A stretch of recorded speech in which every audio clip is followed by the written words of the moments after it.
sommes réunis aujourd'hui à Dieppe pour une grande première, qui est donc la première édition d'une compétition qui s'appelle King of Self-Defense et qui est réservée donc, comme son nom l'indique, à des pratiquants de self-défense. Je m'appelle Nicolas, je pratique le Krav Maga depuis 8 ans maintenant avec mon maître Gilles Grosjean. C'est la première fois qu'on participe à une compétition vraiment de self-défense et pas d'arts martiaux. Donc le concept en soi nous plaisait et on voulait montrer, nous en Krav Maga, ce qu'on sait faire en self-défense. C'est allé très vite. J'ai ressenti ce qu'on peut ressentir lors d'une agression dans la rue, vous savez, c'est l'effet tunnel. Et donc pendant le passage, en fait, j'étais dedans. C'est sûr que si on faisait une réelle compétition de cette défense où tous les coups étaient permis, ce serait une vraie boucherie. Là, on prend ça dans le sens d'une compétition technique. Donc on montre ce qu'on sait faire, on insiste beaucoup évidemment sur le contrôle. Bon, nous, en Krav Maga, en tout cas, on n'oublie pas que le but ultime, c'est de savoir se défendre lors d'une agression dans la rue. Donc on peut se rapprocher au maximum, et ce sera jamais... On ne reproduira jamais les conditions d'une réelle agression. C'est une évolution, c'est un pas de plus vers une progression d'abord personnelle. Ouais.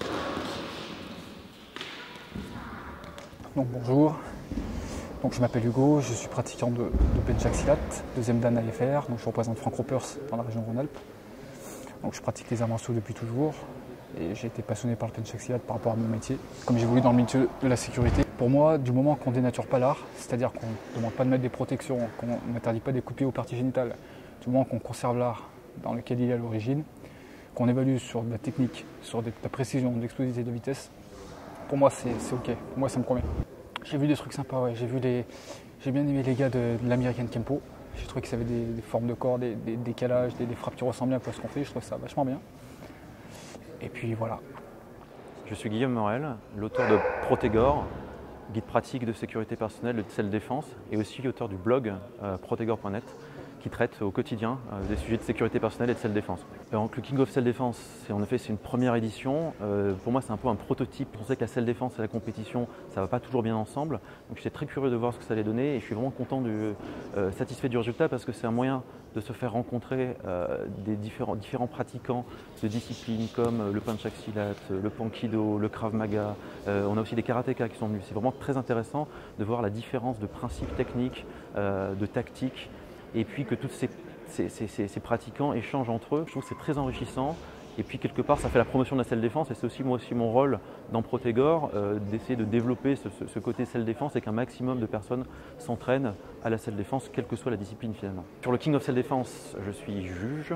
Donc les critères techniques pour juger, c'est vraiment l'efficacité. D'abord, c'est la première parade ou le blocage, être bien sûr que l'attaque a été évitée. Ensuite, on regarde vraiment l'attitude du combattant, sa finition, la finition de la technique et si vraiment il est précis dans ses coups. On est totalement dans des critères d'efficacité, aucun critère d'esthétique ne rentre en compte dans le jugement des démonstrations techniques qui sont faites pour le King of Self-Défense. Une compétition comme ça, un petit peu multistyle sur la self-défense qui est un petit peu la discipline à la mode. Je trouve ça très intéressant qu'on puisse se retrouver, s'affronter dans une joute technique, des gens qui viennent du Penchak, qui viennent du Krav Maga, qui viennent du Kempo, du Pankido. C'est quand même intéressant, on a même des gens qui viennent du karaté traditionnel. Donc c'est un melting pot technique qui est assez intéressant et surtout très innovant.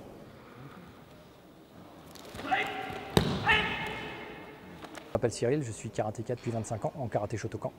Je suis 3e dan en France, je suis Keiyodan au Japon. J'ai passé mon 2e dan en France dans la voie Goshinjutsu, donc la voie self-défense du karaté. Alors aujourd'hui c'est un petit peu un défi, c'est à la fois pour inciter tous les élèves du club à se mettre en danger par rapport à sa pratique traditionnelle, à savoir est-ce que le karaté est un art de défense et est-ce qu'il est applicable en situation réelle. C'est beaucoup plus une démonstration qu'un combat. On n'a pas du tout le même stress que lorsqu'on fait un championnat de kumité. On a un programme technique, on sait déjà ce qu'on va faire, mais le faire à l'instant T sans devoir rater, ça nous pousse à cultiver un stress, à le comprendre, à le surmonter, comme cela pourrait se passer dans la rue. Ce qui me plaît le plus, c'est le fait de devoir s'engager à 100% dans chacune des défenses. On n'est pas dans un univers de bunkai ou de kata, on est dans quelque chose de beaucoup plus engagé où il faut avoir une réponse immédiate.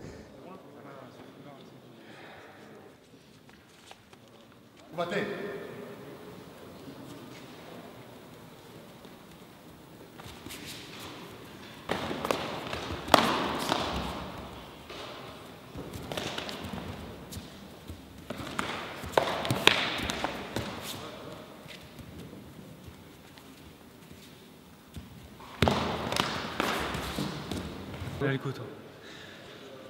Je crois que j'ai fait un mauvais choix tactique. Avec le bâton, on a plus d'impact, ça parle plus. Mais j'ai perdu. J'avais le bâton, j'avais un peu d'allonge par rapport à lui. Il fallait que je garde un peu la distance, il était un peu grande taille. Donc j'ai su gérer aussi la distance. On est bien protégé en fait. Plastron, le casque, ça a suffi pour amortir tous les coups. Le pari a été réussi de réunir des écoles très différentes qui ne se voient jamais durant l'année et qui au moins aujourd'hui ont pu un peu travailler ensemble.